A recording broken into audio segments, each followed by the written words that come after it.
he wahi leo mahalo ia o ko pakahi a pau no ke kona ana mai o wau a me ui e kuka me o ko e pili ana ke ia kula a ko holomua ana ia ne'i a no ka ha'i o lelo me o ko pakahi a pau. It's always really Hawaiian to start off that way and to also introduce those in the room and your kupuna who have come as well. So we'll start off with Miss Kainoa. Your name, where you hail from or where you call home, how long, or what papa or what area at Kamehameha you're teaching or working in.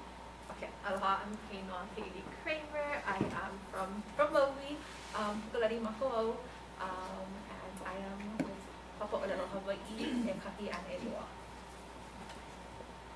Aloha, Kumu Mossman. Grew up in Uʻilani, live in Kuleana now. High school, business law, global studies, senior seminar, as usual. Hi, I'm Justin Noah. I grew up in Boise, Idaho, and I live in Kula right now, and I teach now. Aloha kākou, Lika Guerrero. I live in Kalua, Wailuku, Maui now, and I teach Hawaiian language, Hawaiian culture, and hula. Aloha, I'm Uʻilani Guerrero, originally from Hilo. Right now, and I am Papa Olelo from Hawaiian. Aloha, I'm Roxy Raxdale. I am from Hawaii, from the Eastern Makuau, and I am the high school ceramics and design teacher. Aloha kākou, ke hau Lucas no Makaweli Kauai, and that's what I do. I help Kumu. Aloha, Craig Kalamana, originating from Haiku, Operations Department, now reside in Kumu.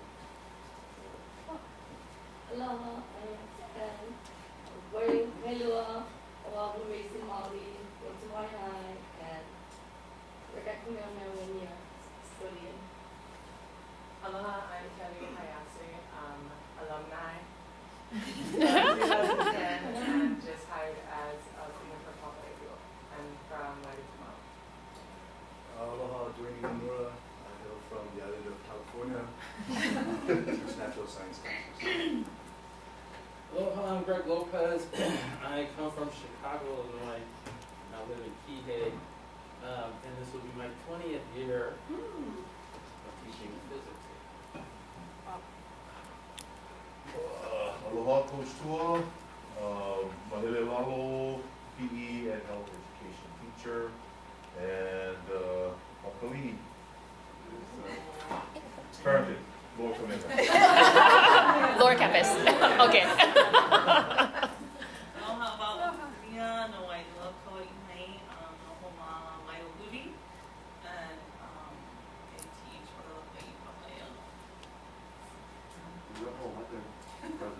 Aloha, my name is Brandon. I work in the dining hall. Been here doing on 3 years now. Born on Oahu, raised all over Hawaii, Maui, Big Island, and Grand Maui. Aloha. Aloha. Dining hall. Ooh. So no kalikoni mai au. Only this room knows. Akanoho. By side. Ame Uʻilani. Managana. 18 years. Yes. Wow. Melina. Last but not least. Yeah. Aloha, Nick Francisco, from Puna, Big Island, and yeah, I'm a teacher with the Outreach Education Department, formerly called California. Yes, yeah. Mahalo. Mahalo you folks for being here. It's for what I'm sure has been an enlightening day so far. We're checking out the schedule and wanted to go to so many different panels. So mahalo ya oe ke hau for your facilitation. I'm excited and it's such an honor, I think, for both of us to be here, 12, 13 years after we graduated. And today we're just excited to share a little bit about our work as Kanaka attorneys navigating this Iamea Native Hawaiian law, this thing called Hawaiian law, the kuleana and the rights that sort of flow from that body of law, as well as our kuleana as individuals, as alumni, and Kanaka attorney navigating this crazy field. I think we got introductions out of the way. I guess we'll jump right into sort of our spark and what we thought about. Like, this is a great opportunity to think about how we got to the place that where we are now. So we reflected a lot upon our sparks, what drove our passion to be where we are and do what we do. So I think for me, I was always interested in being a part of a solution, finding a solution for issues. And it wasn't until I went to college that at the University of Hawaii at Manoa that I sort of uncovered the passions that drove me to where I am. When I got my bachelor's degree in Hawaiian Studies, it was the first time that I could articulate why I was so fired up about Hawaiian Studies, and that was because I realized it was so hard to practice culture in my own place, in our aina. It was so hard to find sort of venues in which that was accepted. And then when I got my master's degree, it was then that I realized that we had tools. Our kupuna and our ali'i had tools to navigate these processes and these issues. And while I was there, I think a lot of my huapapa my classmates saw the law as adversarial and sort of oppressive. And so I wanted to be a part of bridging that gap between culture and law, and using law as sort of a tool for change. And then when I went to law school, it was then that I realized that I really realized the utility of my law degree, and that was when I was able to help kalo farmers in Waiʻoli secure access to water that they have been using since time immemorial, for 5 to 6 generations. And so my goal then my overall goal sort of became utilizing my tools and my skills to the best of my ability to uplift our community. That's me.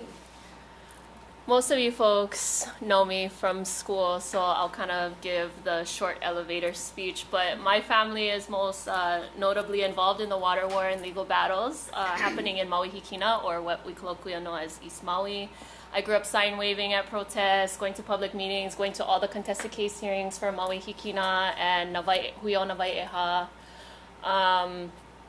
After my mom actually shared with me an OHA article about an up-and-coming Taro Patch girl, which is where most of my family hails from, and a UH Richardson lawyer litigating actually Native Hawaiian law in Nawai'eha, I decided that when I grew up, I was going to be Kapua Sprout and her friend Isaac Moriwake, who you folks might be familiar with. They're the most famous litigators for the public trust and Native Hawaiian law and water law.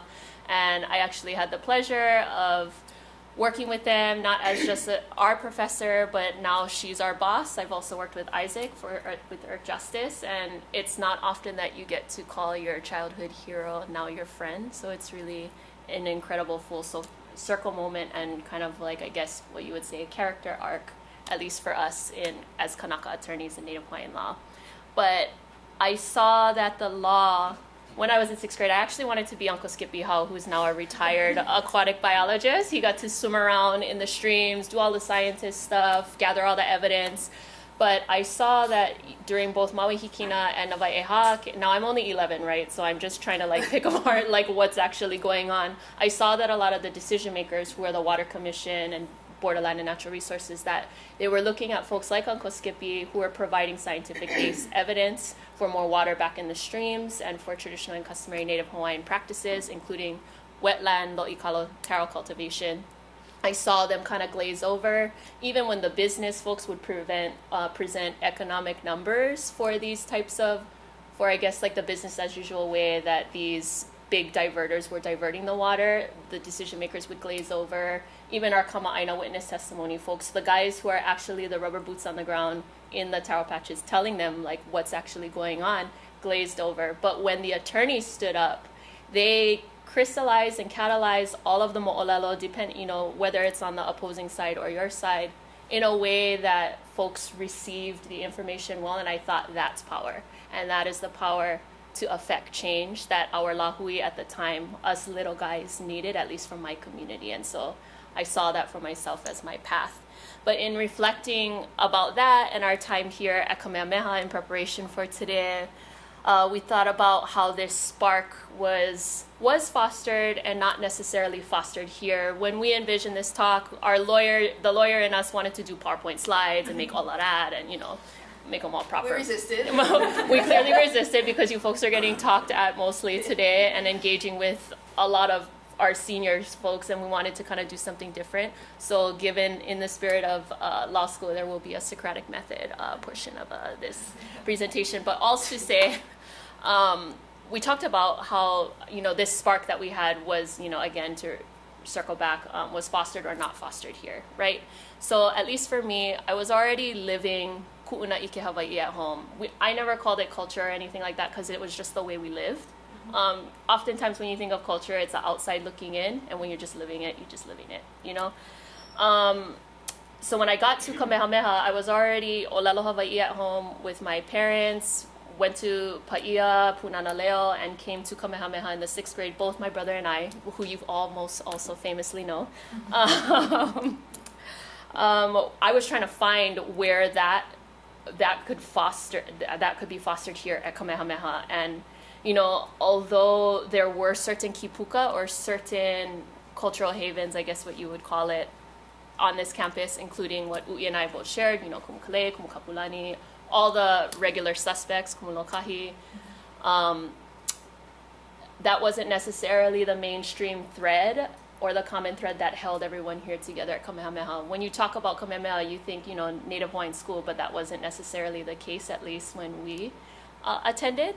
I could think of classic examples where, at least for my brother, a teacher in middle school scolded him and his friend for talking Hawaiian in class and told them not to and to stop it. Now, context is, I understand how many students you have in your class and, how intense it can be at times. And when you have rabble-rousers or kolohe kids, just like, my brother and his friend, I can understand context-wise where, they felt, in explaining that, my brother guys were talking crap about, other students or others.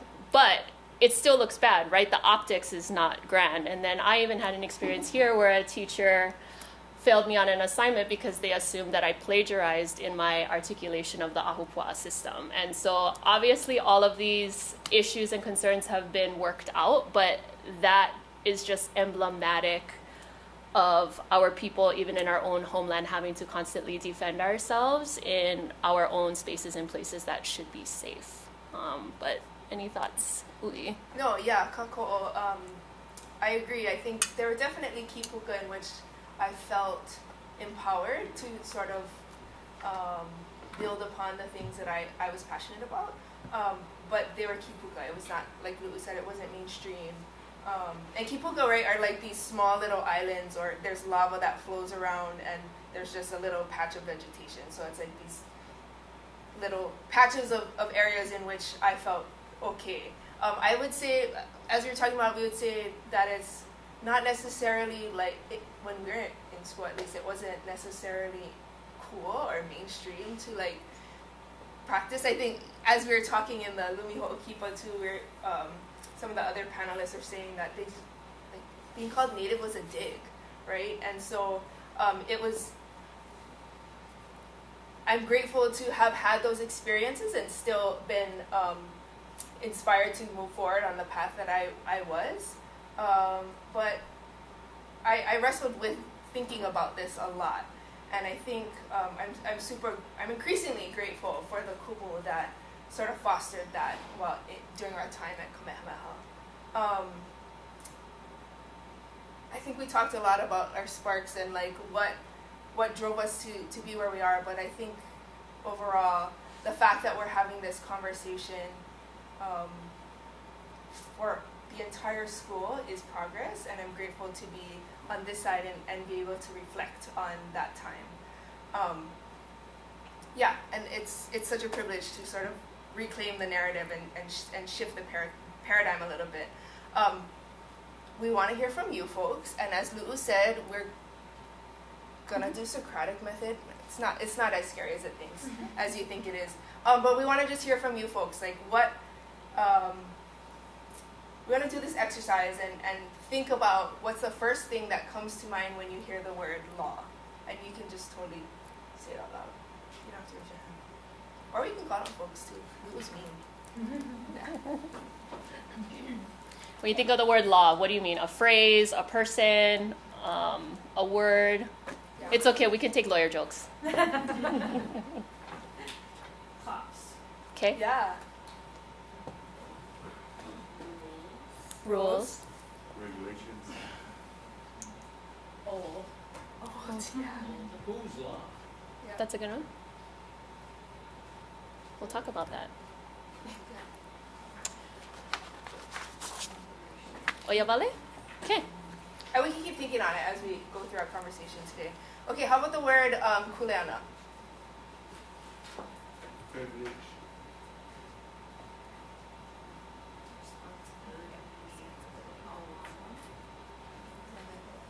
And the people of all of them. Yeah.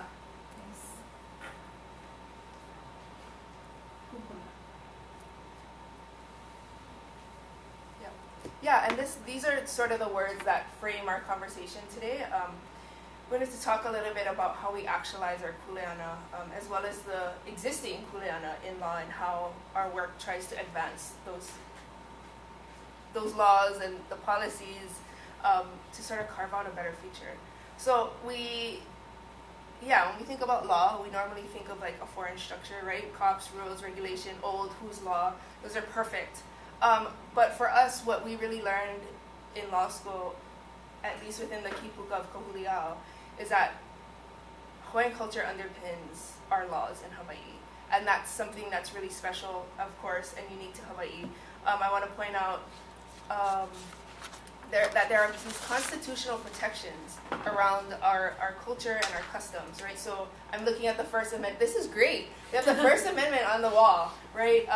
And we think about the status of something like the First Amendment.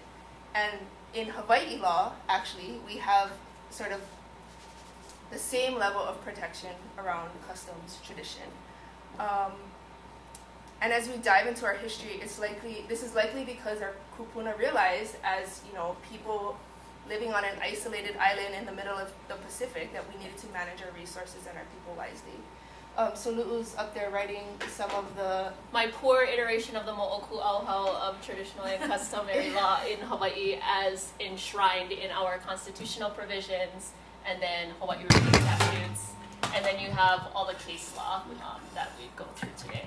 So when we talk about bodies of law, and when you look at cases, in your everyday life, this is kind of the order in which you need to ground or root either your sword or your shield to whatever issue that you're experiencing.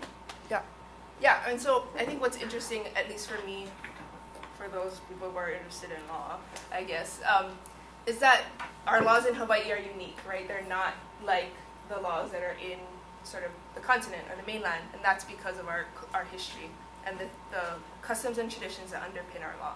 So, for example, real property in Hawaii is different. Mm-hmm. So, Mr. Mossman knows this better than anyone else. In Western real property rights, this is Crash Course 101. They describe Western real property law as the bundle of sticks, wherein each stick represents a different property right, and one stick in particular that is always contested in Hawaii is the right to exclude. Now, from our case law, coming from public access shoreline, the Kapa'akai cases, and all these things where traditional and customary rights and development are pitted against one another, at least the case law at this time promotes that a landowner's private property rights, so that right to exclude anyone from the four corners of your property, is actually not absolute. And a lot of that has to do with this line, koe na eke kuleana, so but for the rights of the Hawaiian or those native tenants, I guess you can say. And there are different interpretations of how that can go down. And a lot of our case law, especially under Chief Justice William S. Richardson, who is a Kanaka, who was Kanaka attorney and Kanaka Supreme Court justice, and a lot of his jurisprudence, or a lot of the cases that came through his courtroom or through his court, was the catalyst for protections, not just of our resources, but our Kanaka Maoli rights and protecting our practices, and the reason why Uʻilani have a job.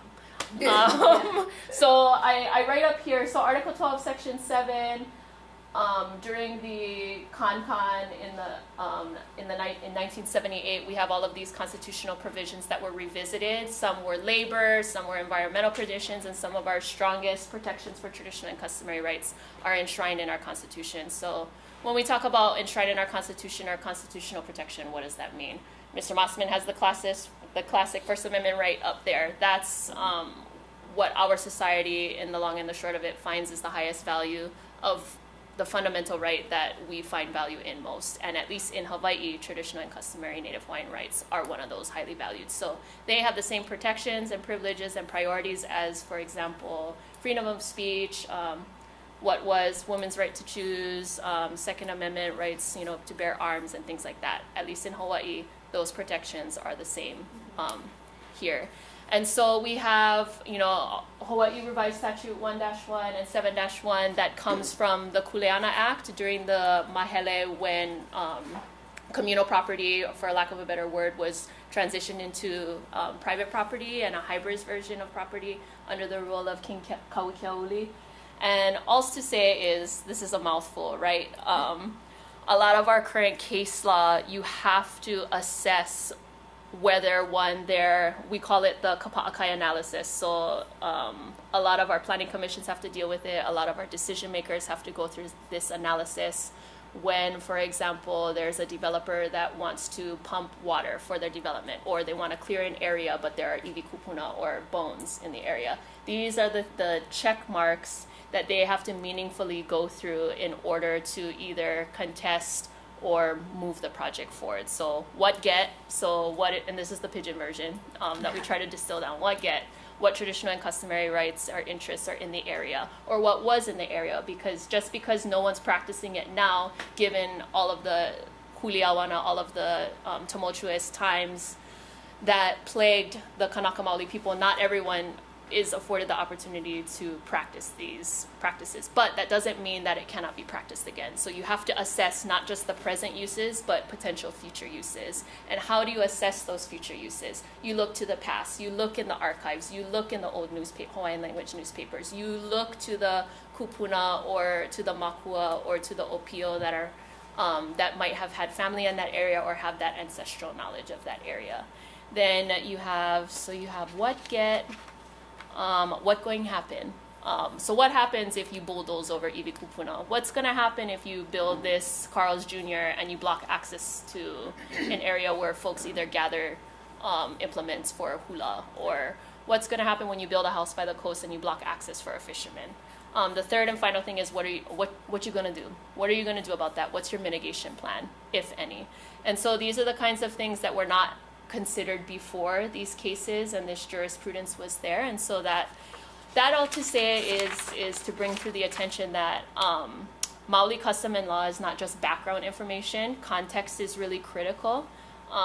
These principles are the law and they're enshrined as such.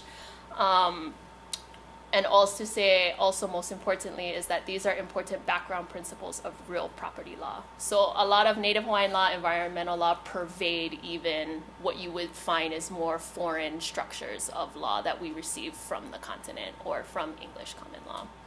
But transitioning into what that looks like as far as restorative justice, and we talk a lot about that at Kahuliao, a lot of scholarship, including shameless plug for U'i, who is also published in this particular area on cultural kipuka.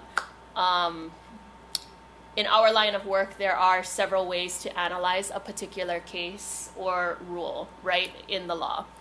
So in the beginning, we had legal formalism, and I think one of Mr. Mossman's posters reflect that. I think it's the black and white one about facts and evidence. You have where the legal process is viewed as this, a mechanical machine. First you have the rule, then you apply it to the facts equals justice, right?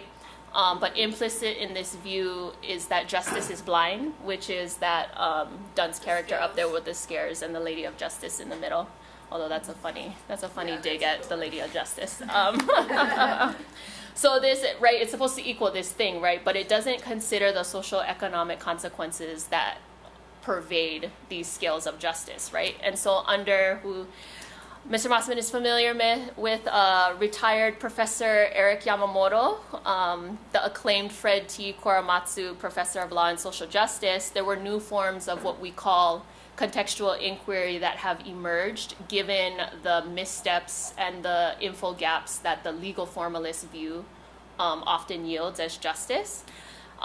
We have examples of that where this restorative justice is on the ground and in our communities, and U'i has worked especially and intimately with our folks out in Maui Komohana. I'm sure you folks have seen the papers, designation of a water management area, and in Waiʻoli, Kauai, where there is now an exception under water licenses, particularly for Kanaka Maoli taro, wetland taro cultivation. And I'm going to have her talk a little bit more about that in detail and how you manifest, as we say, or manifest restorative justice on the ground and in our communities instead of just a policy book that's left on the shelf. Yeah, thanks, Lulu. And the thing that I want to underscore too, right, is that at least when I entered into law school, what I learned and my perception of the law was that law plus facts equal justice, right? And that's its formula of how everybody go home.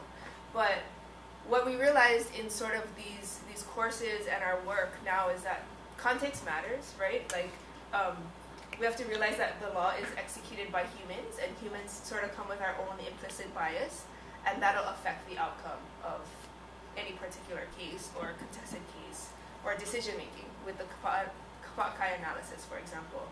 So part of restorative justice includes inquiring into who benefits from the law as is, and how the existing framework and the policy continues to benefit those people or disenfranchises other people. So yes, these tools are available to us, and they may seem foreign to some, like thinking back to my ho'opapa in my bachelor's program, but I think one thing that sticks for me is Kumakamana Beamer talks about this idea of OE the agency, right? What did our ali'i do? What tools did they use to strategically advance things that were foreign? How did they appropriate it and make it their own? So on the ground, I'm thinking we thought about examples in Waiʻoli, Kauai, as well as Maui Komohana, and we had to think in those cases about the barriers to justice, right? Like, what are these things that are preventing our people from actualizing a constitutionally protected right in Hawaii? And so it's a lot of our work in those communities are strategic, right? It's realizing that these communities may be reeling from decades and generations of colonization, plantation interests. So in Waiʻoli, where kalo farmers were devastated after record-breaking flooding in 2018, they, for the first time, were told that they had been farming on state conservation land. And so that triggered a whole slew of permitting and processes. We helped them form a nonprofit. I could go down the list, but that's too long. Over 2,000 hours of student work and 4 attorneys, and we still hadn't completed the process. But one key example in restorative justice was taking this idea of kalana. It's sort of this old term, but we strategically used it to reframe the way water resources in that area are managed. So kalana is a traditional Native Hawaiian land division term associated more with systematic biocultural resource management and community identity rather than arbitrary divisions like our Commission on Water Resource Management utilizes to manage the resources. So it was small things like framing the area as a kalana as opposed to just an ahupua'a. But it's thinking through that context and how it can best benefit the people on the ground. Maui Komohana, I mean, to keep it short, I know we're running out of time, is our community is gearing up to undergo what is being called the second mahele. And I consider that a win because the community took the first step in initiating that process, and it didn't happen out of sort of litigation from the rock stars that Uku mentioned with Kupu and Isaac. But they took charge of initiating that shift back to Pono and back to returning the resources to the Aina and away from sort of what I viewed as West Maui resorts and dry, always get fires, right? I mean, that's my own bias talking. But I think bottom line in those cases is that context matters, and we we have to be very strategic and thoughtful about the way that we frame issues. And so we wanted to kind of tie that back. We're thinking like, okay, law is cool, right? Like, yay, Hawaiians practicing law, but how does that tie into your folks' jobs here at KS? Yeah, so we thought a lot about that grounding and that reorienting, and I think Lu'u had mana'o on that. But before we get into our closing mana'o and tying it back to why you guys would want to listen to us talk for the amount of time, that was a mouthful, and I see the wave had just crashed over you folks and glazed over. So do you folks have any ninau or questions for us, whether it's about our spark, our time at Kamehameha, our work, Keolu'olu? If I didn't explain this correct, in a way that you folks can understand. Question. You mentioned that in the time of the Mahele, there was set aside rights for Hawaiian. Do those rights apply nowadays to all lands? If there's a cultural practice performed there, do you have to be prove your mo'oku'auhau, or do you have to? Does it apply to anyone who is Native Hawaiian, or is it anybody, anybody, regardless of lineal descendants or race or what? So that's a great question. We're going to give you the first lawyer answer. It depends. Yeah. But also say is, no, nobody can just be like, oh, TNC rights, that's me. So I didn't get to go over this, but there are earmarks depending on whether you're using TNC rights as a sword or as a shield. So the general thing is as a sword, and that's a sword, usually in the context of there's developer trying to develop land or they want a permit. On the offense. On the offensive side, right? So native tenants, so some of the check marks, you can gather anywhere that the rights have been customarily and traditionally exercised. So usually, how do you prove that? So not just kama'aina witness testimony, but you bring in experts like Dr. Deviana McGregor or Dr. Osorio or those folks to articulate based on research, based on cultural ancestral knowledge of these practices in the area. You can gather on land that's less than fully developed, so no can have the structure on them already, or it cannot be in the middle of Honolulu City or Walmart or if anything. Gathering rights can also extend beyond the ahupua'a of where the person lives. So in some of the case law that was contested is like, well, for me, for example, our home address was in Haiku, but our kuleana was out in Wailua Nui. We were still qualified as traditional and customary, right? And then the government cannot regulate traditional and customary rights out of existence. So there's this balancing term that has to happen, right? And it's usually the government is able to reasonably regulate that traditional and customary right, but they cannot regulate it out of existence. So that's that as a shield, or as a sword on the offense, and then a sword as a defense, or the shield on the defense is usually in the context of simple trespass. So I used to be a prosecutor, and so these are the kinds of cases that we had to go through, and there are different check marks that have to happen. One, you have to be Native Hawaiian under the PASH standard, which is you have ohana here from before 1778. You can trace your mo'oku'auhau. Then you have to provide expert kama'aina testimony explaining the history and origin of that right that you are claiming in that area. And then the third one is that it's being exercised on undeveloped or less than fully developed land. So that's like the crash course in TNC rights as a sword and a shield. My reason for asking is because Kamehameha Schools owns great tracts of land on Mokuokiawe, and in Puna there's an area called Kahuai, and it's along the coastline, and KS is very much like a keep out, kind of landowner in the sense, very Western. There's a protection side too, to preserving the resources. But I just was wondering, is KS as a landholder obligated to also, follow those same rules? And does that mean you constantly have to go to court to get access? Yeah, and that's the thing I was thinking about when Luke was talking to, and that's the tricky part with all of this is that yes, this is the law on the books, it's the black letter law, but what we find too is that bringing that law to life on the ground and in our communities is really difficult. We hope that you don't have to, our kama'aina don't have to go to law to sort of use it as a sword every time they want to access an area, but it's hard. It's a struggle. And I think that's sort of what we try to do at Kahuliao is like raise awareness around this body of law that gives rise to kuleana for landowners like KS. So yeah, there's kuleana there. It's just a matter of like how we use it and how that actualizes on the ground. Yeah. And to close the point on that, it's all about being a good neighbor, right? We're not fighting, you know, the Maui Hikina case, for example, we're not fighting Mahipono, HCNS, and Alexander and Baldwin in these ways, you know, just because. There are opportunities where the landowner and Kanaka can work together. It's just a matter of agreeing to disagree and how you navigate that on this small island where you see each other in the grocery store or your kids go to school together, you know. Yeah. So yeah. Other Nino or other Mana'o before we close up?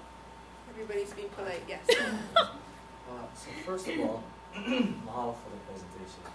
But second of all, as someone who exercises like customary and traditional rites on a regular basis, mahalo nui, we don't have enough Kanaka doing it.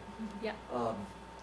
But to go back to when you guys first started this, I think it's so funny, yeah, because 10, 11, 12 years ago, hello, we all went to school together. Kamehameha was a very different place. So I just want to echo what they said. I often describe my experience as being a pariah. Like, because I didn't come here till freshman year. But if you knew me out there, I was a pretty different person than my classmates. You know, the way we live, hula, all of these things. So when you come here, I didn't feel like I could be Hawaiian here at Kamehameha schools. Now, the good part, the good and bad. When I came back last year, the bad part was I realized we didn't go as far as I thought we should in 10 years, you know? But then, there are moments, like for example, first month in, and Kumukule has her students making their own hula, and the kids are dancing hula in Paki Konia.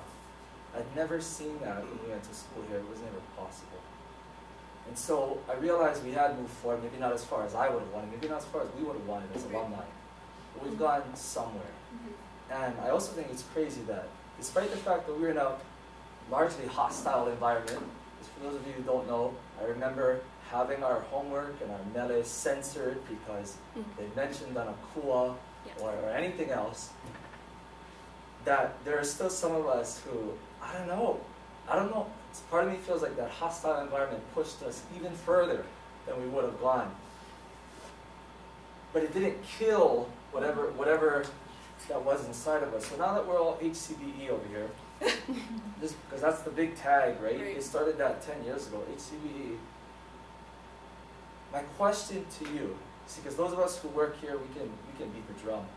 But my question to you is, what is that thing? Because that's the one thing the school can't answer. The school can't answer what is that thing that makes a student. If you want to be a doctor, be a doctor. If you want to be a lawyer, be a lawyer. But go be a Hawaiian doctor. Go be a Hawaiian lawyer. We can't answer the question what that is. You know, and because I think if we could answer that question, then we would know what to do. And we start doing it with like, I don't know, one day out of the month. You know, we do these little things, but what is it? Yeah, what is that big thing? And I say that because, you know, I'm privileged, right? I teach Hawaiian language, Hawaiian studies, but not all of us do. So, what is that thing that they can do, right? And why is it important? Yeah. It's like we planted you. This is perfect. No, and mahalo for that, Mana'o. That was one of the things that I was grappling with saying is that in reflecting on what catalyzed me to go down this avenue, it's like I felt like it was the lack of, right, that made me want to take things forward. So just to take it back to this HCBE thing, and we thought about this a lot, is like, at least for me, I don't expect every kumu or every teacher, limahana in this place to oli and hula and to olala Hawaii. I think what was impactful for me was holding space to support that haumana who has a spark, and maybe that's it, right? Is like identifying what the spark is in that haumana and helping them to grow that. I also think about this idea of pilina, right? And I think so much of our community by design is empowered by relationships. Like, we have to malama our relationships in order to be successful. And I think if we can think about that as a kumu and build a pilina with that haumana, right, then it's not like, we don't have to think about culture in its silo and science in its silo. It's, no, I'm doing it already, right? I have that pilina with you. I'm fostering that spark in you, and then go do whatever you want. Like, if you want to go be an investor, like, right on. But for me at least, it's about that kahua being pa'a, and that starts with education. And I know there are so many different threads, and I don't pretend to be like an expert on HCBE, but that's just my mana'o in this place, thinking back to 12 years after this. And I'd love to talk story more too. Also say is, as parents and future parents, we would want nothing more than to send our children to a school for OEV leaders. And when you think about commitment schools, right, you would think, oh, it's a Hawaiian school. No, if you don't institutionalize and normalize the things that either, Alex and Uʻilani and I are talking about, then you're just hosting a school for those with Native Hawaiian ancestry. And there is a big difference in that, right? And also to say is, it's really your kuleana. I mean, charged to you by Kiali'i Pawahi Bishop, those who we are, not just us as alumni are indebted to, but you folks as teachers and staff and faculty. It is up to you to awamo that kuleana. And for our staff who are not necessarily teaching, substantive courses or anything, like just your aloha and your pilina and the way that you behave, and even if you take on Olelo Hawaii, and even if it's just like holding the door open for, I mean, just like all of these, not cultural, but the way that we live at home as Kanaka is incredible. Other foundational things I think that would a lot for that kahua is the students knowing their mo'oku auhau, the students knowing where they come from, the students knowing like the traditional names and places and spaces in which they go to school, or the issues that are often environmental are often kanaka maoli, two sides of the same coin. Knowing what ahamoku and ahupua is, just knowing all of these traditional mea as their kahua, so when they navigate in these spaces, whether it's in the finance district or it's the rubbish man, I mean, like, as long as they know who they are and where they come from, they're able to navigate these spaces when we tell them to go away and learn, but so long as they come back.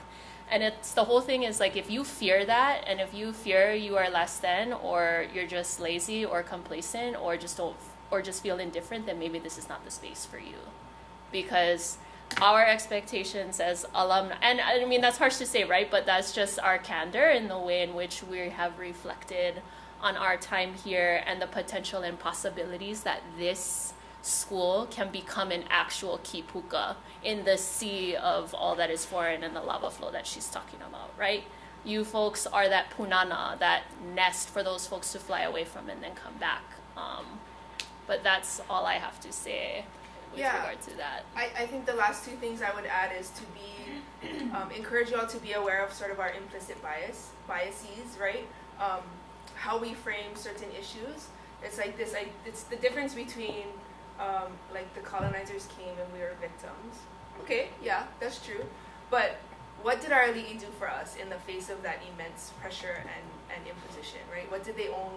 What were the wins? So I think that can catalyze students and build that flame. And then the last thing I say is, like, I know it's scary. I mean, I'm scared to practice law, but no scare them, go get them. Yeah. And I would like to say mahalo for listening. And I know this is like a beast. Native Hawaiian law is a beast. It's a lot, but mahalo for being here and not only partaking in our little kuka session, but for the whole day. Yeah. We'd take your questions individually or whatever. I know you guys have to move on, but I think we're getting the signal from Kehau. So mahalo ya oko. Mahalo.